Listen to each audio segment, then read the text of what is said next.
Делегация Джамалы на Евровидении состояла из 17 человек, а поездка в Стокгольм обошлась более чем в 3 миллиона гривен. Об этом и не только певица говорила сегодня на своей пресс-конференции. Подробнее в сюжете.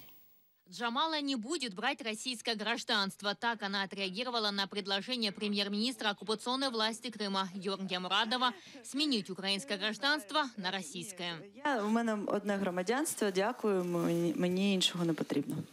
Ее победе радуются не только на материке, но и на полуострове. Джамала рассказывает, что в дом ее родителей, живущих в Крыму, постоянно приходят люди с поздравлениями. Российские пропагандистские телеканалы преследуют ее родных.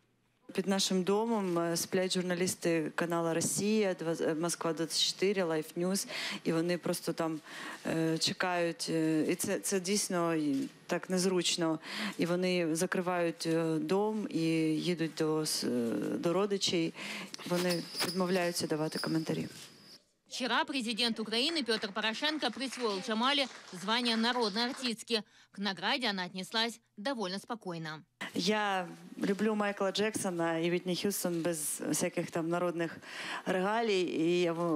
І мені здається, що музиканти і артисти, вони дійсно мають по-справжньому бути народними. Вони повинні збирати зали, їх музику повинні слухати. А просто ця медаль, ця нагорода, вона дуже приємна, але в мене особисто нічого не змінилось.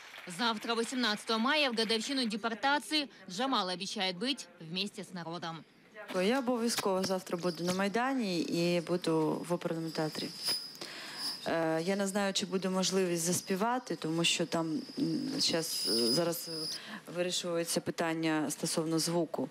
Але то, що я буду там, це 100%. Некоторые связывают песню «1944» с политикой, но певица заявила, политикой заниматься не будет. Эльвина Седулаева, Ислам Пинка, Заман, АТР.